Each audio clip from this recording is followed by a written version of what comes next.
My boyfriend is going to propose to me soon, but I'm rethinking our entire relationship because he constantly accuses me of cheating and being unfaithful when all I've ever done is try my best to love him. Posted by you/Pookie the dog. Sorry in advance for the wall of text. I, 25F, and my boyfriend, George, 28M, have been together for a long time now. He's going to propose to me this summer after I graduate. I went back to college for a second degree. We're planning our wedding and honeymoon, designing our future house, and we talk about the child we want to have someday. I think it's pretty safe to say things are serious between us, and we're deeply in love. However, things have not been so easy for us in the past. Our combined anxiety has caused a lot of grief. I'm still struggling with being abandoned and left to fend for myself as a child, and he's struggling with deep fears from past abuse by his father, brother, and ex-wife, who were all mentally and physically abusive. Understand that George is so sweet and loving. He does his best to help me and encourage me in any way he can, and it's clear to me that he wants me to succeed and be happy. But with George, it's like a Jekyll-Hyde thing. Sometimes I can't even believe my wonderful boyfriend could swap so quickly. When he asked for a prenup, I understood. His ex stole everything he owned and left him homeless for months. When he gets nervous and withdrawn in response to my stress, I get it. His dad was abusive whenever something stressful happened. And maybe it's just my own anxiety, but things are starting to get precarious for me. About once every 2 weeks he asks me if I'm cheating. His ex cheated on him multiple times.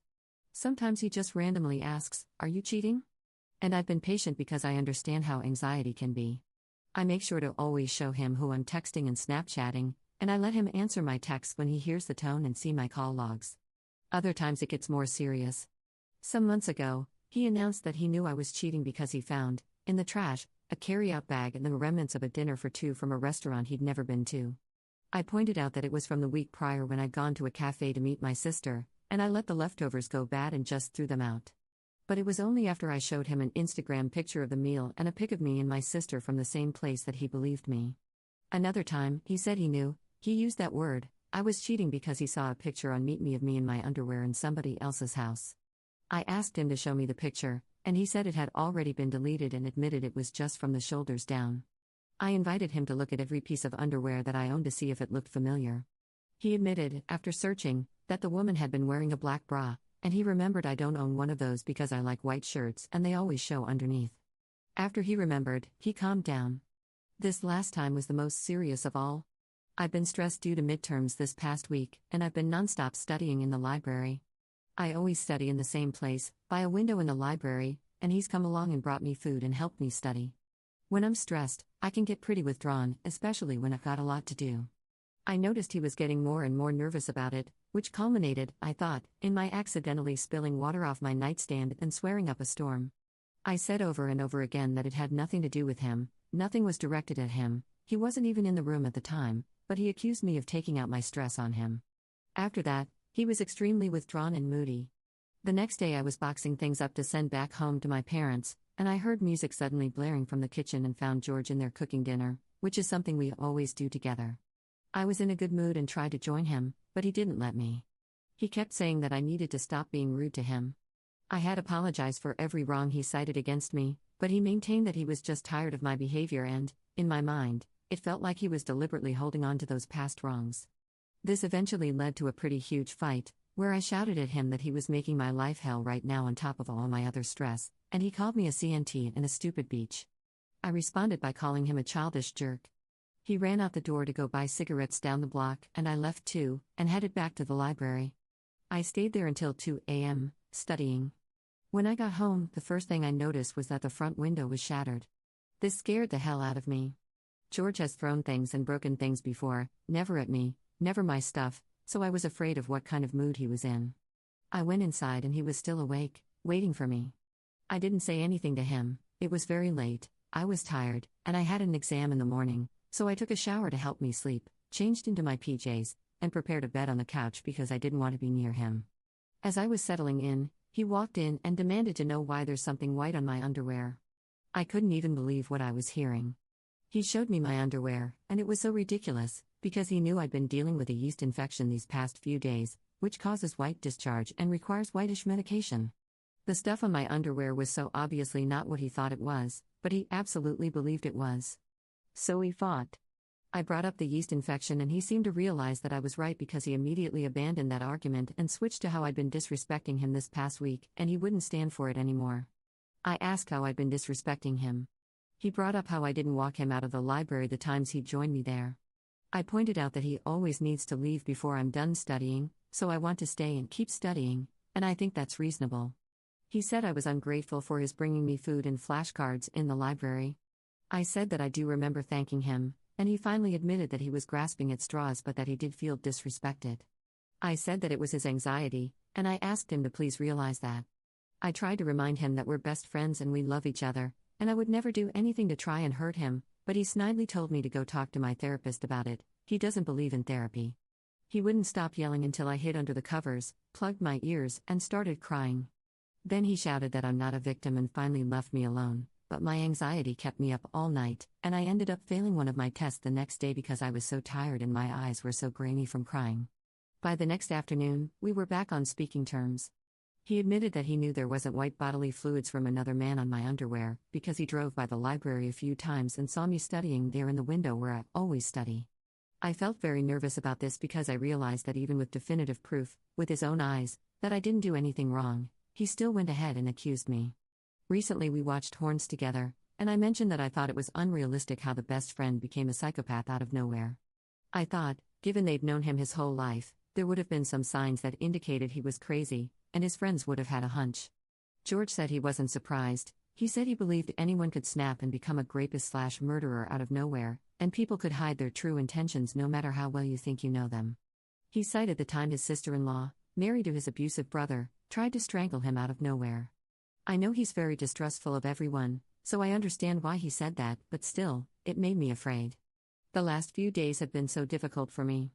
I already feel very sick to my stomach with nerves. I brought up what he said about Horns and kind of half-jokingly asked if he was going to kill me.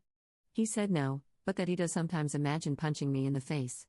I told him I sometimes think of punching him too, but I would never actually do that, and he should never do that either because I will leave. He just laughed and said he wouldn't, and I thought the conversation was over, except he suddenly said, "If you cheated on me, I think I'd be angry enough to try and kill you, and probably succeed." I responded by saying I would probably be angry enough to kill him if he cheated, but I wouldn't actually hurt him. He didn't really have a response to that. Yesterday he said it again. I mentioned how one of my friends and her now husband went celibate for their entire engagement period, 1 year. He casually responded, "That sounds horrible. I think if I had to go more than 2 weeks without sex, I'd probably freak out and kill you." This made my stomach do a flip-flop because it was the second time in 2 days. I said something like, "You know I won't be able to have sex for 6 weeks after I give birth, right? Even if it's cesarean, because I need to recover from surgery." He didn't say anything, and that freaked me the F out, so I pressed him, "You know that, right?" And he said, "Well, it's gonna be tough. Things are spiraling out of control for me. I know I often don't think straight because of my GAD, but I'm not happy with how things are going. I want to tell him not to accuse me of cheating anymore, that I've more than proven myself to him, and that we can't fight like this anymore. He needs to stop saying anything about killing me because, even if he's joking, it makes me sick to my stomach. But now I'm a little afraid that if I pick a fight about this, he's going to think that I'm cheating and trying to cover it up somehow.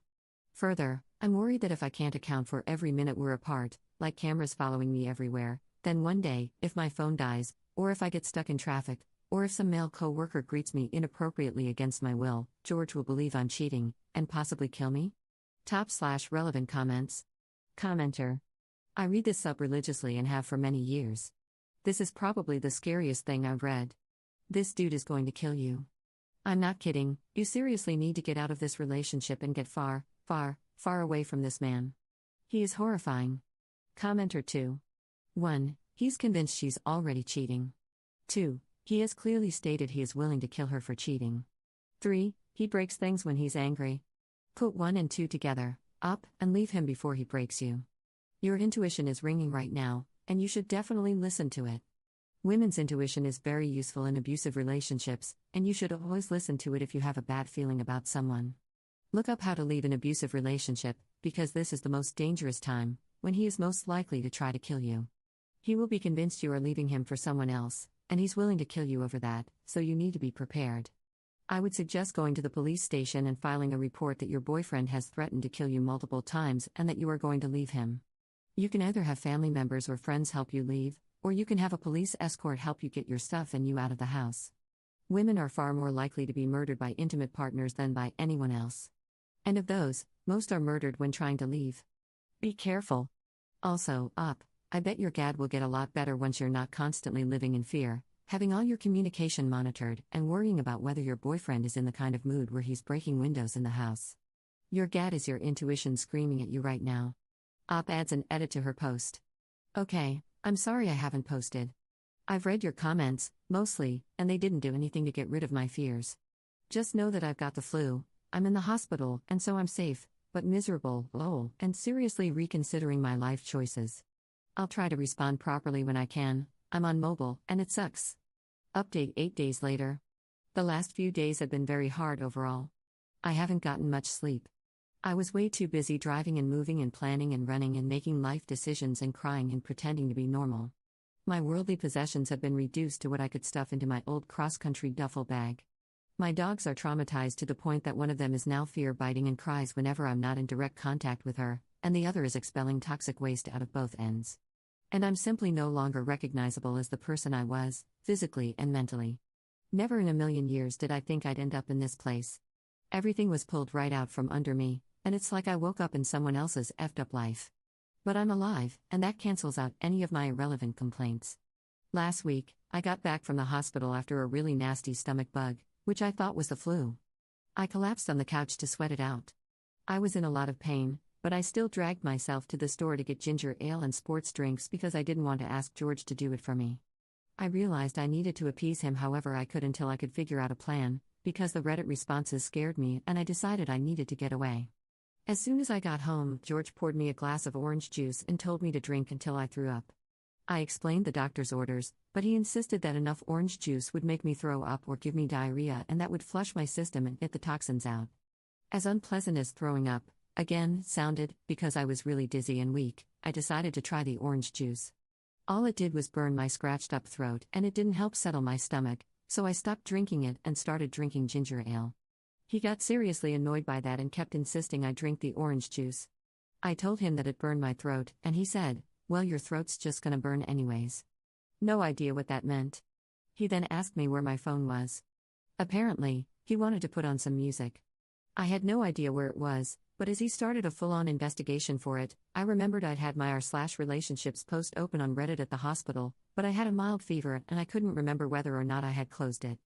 A few people warned me what might happen if he saw my post, and all those warnings jumped right to the front of my mind. I've been in some pretty intense situations before, but I've never felt anything like the pure, unadulterated terror of lying there waiting to see if my psycho boyfriend would find my phone and find out what I'd written. I thought about trying to find it before he got to it or casually trying to discourage him from looking, but I knew he'd be suspicious if I suddenly jumped up at the mention of my phone. In fact, I realized that if I reacted at all, he'd be suspicious enough to probably search until he found something incriminating, and it didn't matter how well I covered my tracks, eventually, he'd settle for something to be mad about.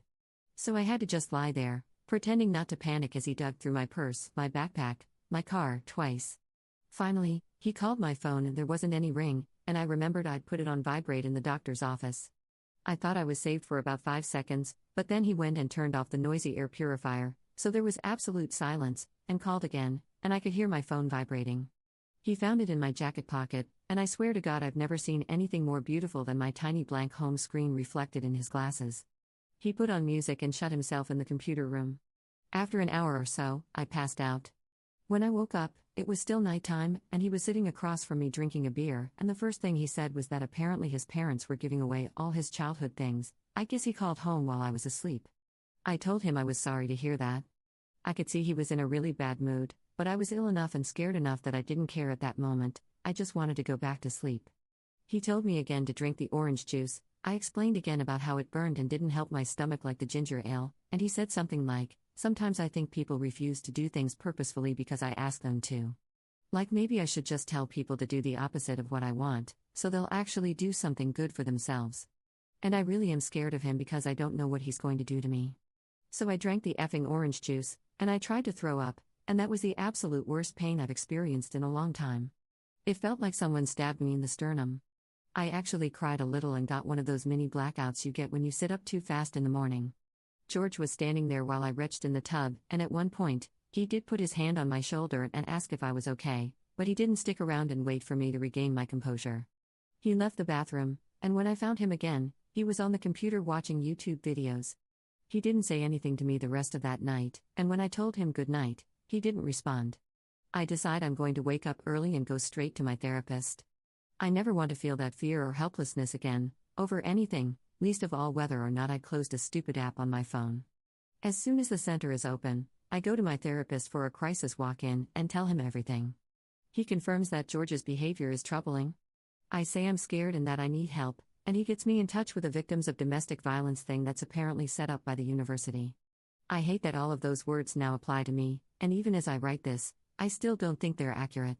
I don't feel like a victim of domestic violence. But I guess I am. The next 24 hours after I approached my therapist were the most painful, barring Monday, when I had to give up my dogs. The police were called, and I knew there was absolutely no going back once that happened, because George hated the police and he would never, ever forgive me for telling any of this to my therapist. Believe it or not, I did not want to make life harder for George. I have spent so much of the past 4-ish years doing everything to make his life easier. I did not want to hurt or punish him. All I wanted was to get away with as little impact as possible, to vanish completely, and go zero contact, to forget everything and not deal with it. So the last thing I wanted was police involvement because of the stupendous freakout it would cause, but the domestic violence victims thing worked in tandem with law enforcement, and I recognized that I wasn't thinking clearly. So I took a huge leap of faith and actually trusted a trained professional to do his job properly.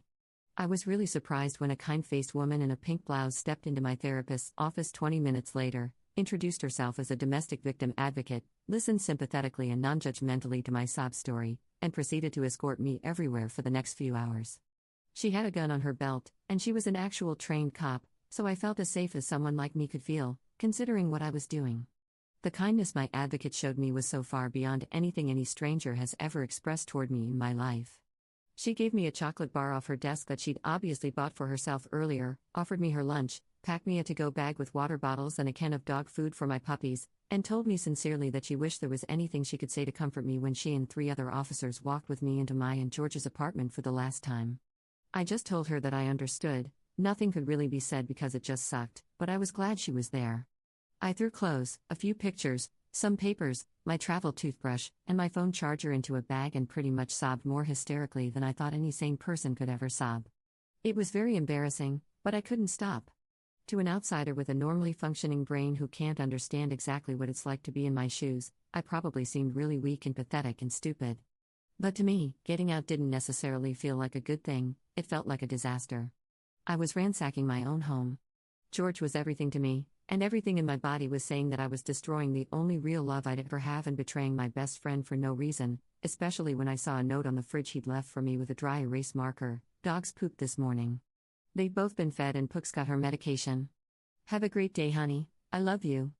I really wish I'd packed smarter. Who the F forgets to pack socks? But there were 3 large, intimidating cops waiting for me in my living room, and the victim advocate lady warned me to hurry because we didn't want George to show up and see this. It was very distressing. I had to leave behind so many things. I know it's all just worthless junk, but it was my home, things I'd picked specially and had for years. The gaming PC I built myself, my dog's toys, my sprouting plants that were so close to blooming, my favorite sunflower pattern dishes, the beautiful wooden bookcase my father made for me in his woodshop when I graduated high school, my old gross dog-eared Harry Potter books, some of which I've had since I was a little kid, the polka dot comforter my sister handed down to me after she got married, my old birthday and Christmas cards. That stuff made me feel like a person with a life that mattered. But it wouldn't fit in my bag, so I had to leave it. And I don't think I'm going to see it again. But it's not the end of the world. I'll go on and hoard a lot more useless junk in the future. If I had stayed, I wouldn't have been able to, and my junk wouldn't have done my body any good. The dogs were not happy about all the strangers in the house, nor my apparent mental breakdown, and they immediately started losing their minds. I somehow managed to load them and my stuff into my car, and then it was back to the police station to discuss options. I'd put off calling my family because I didn't want this to be real, but I figured once George realized some of my crap was gone, it was going to get very real whether or not I felt ready. The call wasn't bad. I've always been able to tell my dad anything and not be judged or ignored, though I hadn't talked with him for a while. He and my mom were away on a camping trip, but when I told him things were bad and I didn't feel safe, no other details were mentioned. He invited me to join them. It was many hundreds of miles away, in the middle of nowhere, but that sounded perfect just then. Nobody could find me, I'd be totally safe, at least for a few days. So I left town. About 3 hours into my 8-hour drive, the calls and texts started coming. I'd asked the advocate lady what I was supposed to do when George tried to get in touch with me, because for him, this is completely out of nowhere and he's likely going to call the police and file a missing person report if I didn't come home that night. She gave me a few cookie-cutter sentences to give him, which I put into a brief text. It essentially said that I didn't feel safe right now, I wanted space, and I didn't want him to contact me again. I would contact him when I was ready. Then I was stupid and I read the hailstorm of sad texts I got in response to that. Then I was even more stupid and, rather than blocking him, I answered one of his many subsequent calls. It was quick. He sounded scared and heartbroken, and I felt bad for him, because I knew he would never understand. He said he was having a panic attack, he didn't understand, please don't do this, all I ever did was love and take care of you, we were supposed to get engaged. I cut him off and said that I didn't feel safe, I didn't want him to contact me, I couldn't help him, his behavior was unstable, and he needed to go to a hospital. He asked me if this had anything to do with my therapist telling me lies. I said no, but he said something like, I need to talk to that effing guy, he needs to stay the F out of my relationship, he's messing with my fiancé. Then he asked me if I'd stop taking my anti-anxiety medication. But I didn't answer, and I didn't hear the rest of what he was saying because I just repeated to him, firmly, all the points I'd already stated, and then hung up and blocked him. I then called my therapist to let him know that he might be in danger. The police got involved again, and when George made a threatening call to the center 5 minutes later, the whole place was put on lockdown. I'm not sure exactly what happened or what he said, but I think my therapist had to have a cop escort him home, and George was told not to contact me or the center unless he wanted to be arrested. So I endangered a whole building full of wonderful people who have only ever helped me and deprived others of their therapy sessions that day. What if somebody else had been in crisis and needed help? Just one more thing I can think about when I'm falling asleep at night.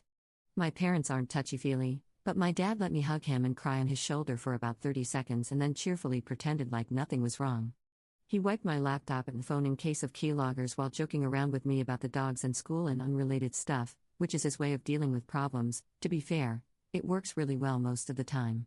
He doesn't like talking about personal issues, in general, it makes him uncomfortable, so I spared him a conversation about what happened. He knew I was safe and getting help, and that's all he wanted. My mom was extremely sympathetic toward George. She's always liked him, and she told me once that he made me normal, and when I mentioned once that I thought he was controlling, she said that I still shouldn't push him away because he was really nice and good for me, and controlling behavior wasn't in itself an issue anyway. I hadn't expected much from her, to be honest. This was the woman who'd abandoned me in parked cars and her friends' empty houses so she could go to work, which she very obviously loves more than her family, to the point of being extremely unhealthy. My dad was at the time working all night and sleeping during the day and only changed jobs when I was in my early teens. Also from her came such gems as, tampons are for bad non-virgin girls. Note, my mother is a rabid atheist, so what the F, and writing is a hobby, not a job, don't waste your time studying that, and I've never been surprised that your sister has more friends than you. To my sister, she always said I was prettier and skinnier, so nobody won. She grew up in a severely impoverished third world country, orphaned at 10, and spent most of her adolescence and early 20s married to a Hell's Angel who tried to stab her when she finally left, so there are huge cultural, lingual, and emotional gaps between us. I love and appreciate her, but I generally try not to take her advice. Still, I was really hurt by the whole conversation. She kept mentioning how smart and kind George was, asking for a blow-by-blow account of what really happened, suggesting that I got it wrong, trying to puzzle through his delusions, wishing she could help him, feeling sorry for him, and wondering if she could talk to him. Maybe convince him to go to a hospital. I explained over and over that we couldn't help because he didn't believe there was a problem, and even if he did go into treatment, I wasn't going to risk going back. She really wanted me to stick with him and support him through these troubling times. To me in my situation, she said, I'm glad you weren't killed. Literally, that's it. I had to get back to my life. I was warned the place they were putting me didn't allow pets. My parents were busy and couldn't take my dogs, so I ended up having to think about whether or not I could afford to kennel them until graduation, or if it would be easier on them if I found them new homes. I'm selfish enough that I didn't entertain rehoming them for long. I did not want to lose my dogs. I could lose everything else, but if I lost them, I'd die. They were my babies.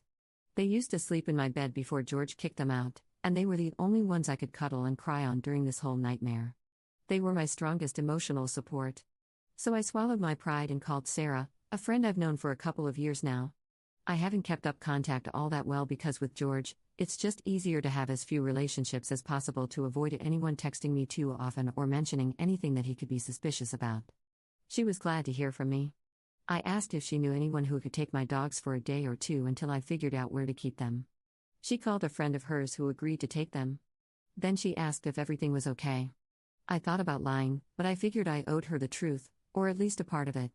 I said things were really up in the air right now and I'd have to fill her in later. My roommate got almost no notice that somebody was going to be moving in. My advocate moved really quickly and wanted me out of my situation ASAP, so by the time my roommate knew, I'd already unloaded all of my garbage in her personal space. I taped a Butterfinger and a friendly little note to her bedroom door, and I fully intend to bribe her not to be pissed later by leaving booze in the fridge and letting her know she's welcome to it. She's out of town herself right now, so I haven't met her yet, but she seems nice. I saw Game of Thrones magnets on the fridge, so there's one icebreaker I've got. I then changed a few more things to make myself feel safer walking around in the streets. There's no chance George knows where I am or how to find me, but still. I hope this stun gun doesn't go off randomly in my pocket. I managed to find a kennel I felt comfortable with. They had grassy playpens with shallow swimming pools and fountains, and they provided the dogs with enrichment and fluffy beds. I absolutely kid you not, this place looks better than some daycares I've seen. It was astronomically expensive, but I figured if I was going to use up my rainy day fund on something, it should be something that would reduce the amount of lifelong trauma my dogs were experiencing. When I went to check my dogs into their temporary new home, I found out that the girl Sarah referred me to had to get up in the middle of the night to take one of them out several times. Vomit and diarrhea everywhere. Which made me feel horrible. I forced $30 on her and arranged to have flowers sent over as a sincere apology for the hell I put her through. Then I gave up my dogs. I can still see them during the day, but it broke my heart into pieces to let them go. Sarah met up with me later, and I told her what happened. Like my parents, she really isn't touchy-feely, so there was no crying or hugging or any of that nonsense. She gave me crap for being with George. Dude, I knew he was a psycho. I was gonna tell you off before because you were always crying about him and stuff, but I figured you were a grown woman and had your crap together, damn, and then went on to say that I should have called her way earlier. She liked the changes I'd made to my appearance so far but said I should avoid wearing bright colors from now on. She takes off her dark-colored jacket and gives it to me right there. Then she goes on to describe all the ways my situation was exactly like J-Lo's in the 2002 movie Enough, reads me the whole synopsis off Wikipedia, and makes plans for us to get smashed and watch it together. I told her I've decided to avoid alcohol for the near future since I'm already dancing on the edge of depression, but I said I'd still show up and bring popcorn balls. Other than how annoyed she was at me over my bad decisions, I couldn't have asked for a better friend. For a little while at least, she made me feel human. Later that night, my dad informed me that George had left him and my mother a threatening message on their public business line. The only way I can think that he got that number was by Googling their names. I immediately took the necessary steps to file for a restraining order. The only reason I'm writing this is because I have no idea how to make sense of my life right now except to write it down, and more importantly, I've really got nobody else to talk to. When I was a kid, I'd do a lot of journaling to help me get through difficult times. I figure this is the same, only sometimes the journal says encouraging things back. And I'm not going to lie, I could use some encouragement. So I'm just going to dump it all anonymously here, and maybe that will give me some kind of closure, maybe not. I have nothing else to do because I can't bear to leave this room right now. Also, I feel I owe it to a bunch of internet strangers to say thank you properly and let you know what's happened. Some of you seem truly upset by my situation, and some took quite a large chunk of their time to write to me. So thank you, really, from the bottom of my heart, thank you. Because I'm a real girl behind these words. I like sewing my own dresses and watching David Attenborough documentaries and wasting hours of my life on PC games. I like gardening and fantasy books. I struggled through serious depression and GAD and eating disorders that left me very weak but very grateful for my life, so I believed. I am a real, breathing person who was very naive and very vulnerable, and you random people saved my life. Honestly, I only ever come on here to look at screenshots of elderly people struggling to use Facebook. I thought the internet was full of Machiavellian teenagers who'd probably tell me how beachy I sounded. Thanks, genuinely, to everyone who answered my post and everyone who sent me a PM. I've sat and I've read each and every one of them multiple times. I reread them when I start to feel like I've overreacted, like maybe I'm crazy. I reread them when I start to think about ever reconciling with George or feeling guilty about what I've done. I've printed out my original post and every comment I've gotten, yes, even you in danger, girl, and I put them in my journal and I continue to look at them. Even though none of you guys actually knew me, you cared. And some of you cared quite a lot. You offered me your stories, or someone to talk to, or a place to stay, a book, a phone number to call. Most of you were more concerned about me than my mother. Because I was seriously in danger. I was? There were things I never thought would be affected by my being with George, my dogs, my possessions, the safety of the people around me. I was lonely enough to get myself into that position. And I actually do want to live, so I realize I've got to change, too. There's a lot of work to be done. Maybe George isn't an evil guy, but I'm going to stop describing him as a wonderful person. I don't believe people are good or evil, but the stuff he was doing was definitely evil. The more I look back on it, the more I realize how much stuff I let happen to my life and body that I should not have tolerated. And the absolute crapest I've endured has made me slowly start to admit that to myself. I can't explain my reasons for staying with him so long because they aren't logical. He spent years slowly building up to some of the things he did, and it was easy to forgive him after every seemingly small incident because I didn't look at the big picture, and I thought I was in love. George is a highly intelligent, gorgeous, funny, inspiring, ambitious, and charming man, the kind of man I fully believed was way out of my league. He is often very thoughtful, and we clicked on a level I'd never experienced before. He does charity work in the community, has created methods for improving the world in concrete ways both environmentally and socially, mostly concerning the homeless because he was homeless for a while, and he would bend over backwards to help a friend in need. The sex was amazing when I wanted it. On the surface, he was perfect. Being with him often gave me butterflies. But he is sick. And he's sick in a way that I can't fix. Over the years, I lost the ability to understand what was okay and what wasn't. I fought along the way, I even occasionally left, but he always drew me back in. He made me feel special and loved. He said I was an irreplaceable extension of himself, and for a girl who'd never thought of herself as irreplaceable, it seemed to make up for all the bad. I've since learned that this kind of stuff is common.